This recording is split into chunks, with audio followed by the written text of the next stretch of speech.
بسم اللہ الرحمن الرحیم۔ اللہ تعالیٰ نے ہمیں پیدا کیا اور اس دنیا میں بے مقصد نہیں بھیج دیا، بلکہ اس نے ہمیں ایک مقصد دے کر بھیجا ہے کہ ہم اچھے کام کر کے آئیں۔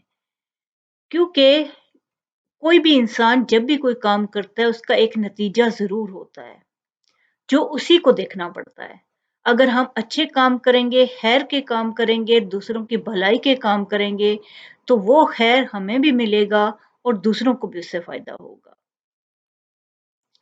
اللہ تعالیٰ نے کسی کے ساتھ ناانصافی نہیں کرنی۔ آپ جو کرو گے آپ ہی کو بھرنا پڑے گا، یہاں بھی، قبر میں بھی اور آخرت میں بھی۔ اسی طرح کی میں آپ کو ایک مثال دیتی ہوں، ایک واقعہ سناتی ہوں جو کہ شیخ سعدی رحمت اللہ فرماتے ہیں کہ ان سے ماخوذ ہے کہ ایک دن بادشاہ نے اپنے 3 وزراء کو دربار میں بلایا اور تینوں کو حکم دیا کہ تینوں ایک ایک تھیلا لے کر باغ میں جائیں اور باغ سے بادشاہ کے لیے مختلف اچھے اچھے پھل جمع کریں۔ دیکھیں بادشاہ کس طرح سے امتحان لے رہا ہے، تو اسی طرح اللہ تعالیٰ نے بھی ہمیں دنیا میں امتحان کے لیے بھیجا ہے۔ وزراء بادشاہ کے اس عجیب حکم پر حیران رہ گئے اور تینوں ایک ایک تھیلا پکڑ کر الگ الگ باغ میں داخل ہو گئے۔ یعنی کہ باغ بھی الگ الگ ہے، کوئی اپنا اپنا تھیلا بھریں گے۔ ہم بھی اسی طرح دنیا میں اپنا اپنا تھیلا بھر رہے ہیں، نیکیوں کے یا برائیوں کے۔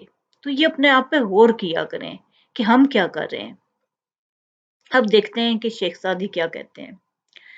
پہلے وزیر نے کوشش کی کہ بادشاہ کے لیے اس کی پسند کے مزیدار اور تازہ پھل جمع کرے۔ اس نے بہت محنت کے بعد بہترین اور تازہ پھلوں سے تھیلا بھر لیا۔ دیکھیں یہ ہوتا ہے خلوص، کہ آپ یہ کوشش کر رہے ہو کہ ہم دوسرے کو بھی فائدہ ہو جائے، اس کو خلوص کہتے ہیں کہ آپ بھی زندگی میں جو کام کرو اس کے لیے اس کو اس بہترین کاوش کے ساتھ کرو کہ دوسروں کو اس سے فائدہ ہو، اور آپ کی جو محنت اور بہترین کارکردگی ہے اس کا فائدہ صرف دوسروں کو نہیں ہوگا، آپ ہی کو ہوگا، جیسا کہ کہانی میں آگے چل رہے ہیں۔ دوسرے وزیر نے دل میں سوچا کہ بادشاہ ایک ایک پھل کا خود تو جائزہ نہیں لے گا، کیسا ہے اور نہ ہی پھلوں میں فرق دیکھے گا، اس لیے اس نے بغیر دیکھے جلدی جلدی ہر قسم کے تازہ، کچے اور گلے سڑے پھلوں سے تھیلا بھر لیا۔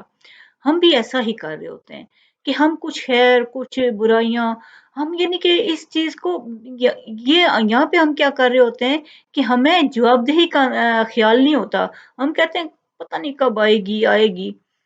تو جب ہم دنیا سے رخصت ہوئے تو ہمارے لیے تو قیامت شروع ہو گئی ہے، کیونکہ اس کے بعد تو ہم نیک عمل کر ہی نہیں سکتے۔ تو یہاں پہ دیکھیں وہ بھی کیا کہہ رہا ہے دوسرا وزیر، کہ اس نے کچے اور گلے سڑے پھل بھی جمع کر، اس نے کہا کون سا بادشاہ دیکھے گا، کیا فرق پڑتا ہے، یعنی کہ لاپرواہی۔ لیکن تیسرے نے کیا کام کیا، وہ اس کا بھی استاد نکلا۔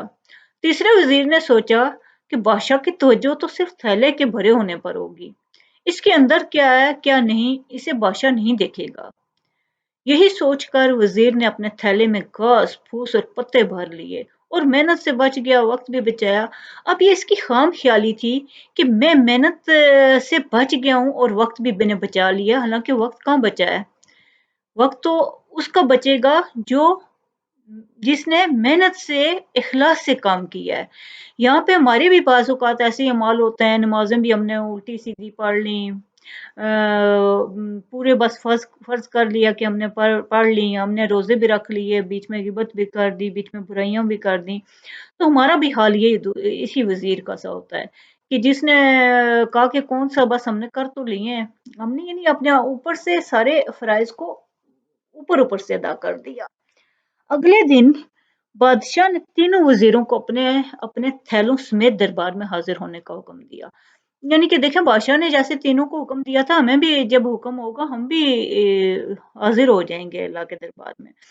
جب تینوں بادشاہ کے دربار میں حاضر ہوئے تو بادشاہ نے تھیلوں کی طرف دیکھا بھی نہیں اور حکم دیا کہ ان کو ان کے تھیلوں سمیت 1 ماہ کے لیے دور دراز جیل میں قید کر دیا جائے۔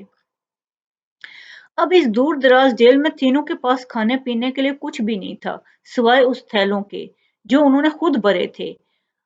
اب دیکھیں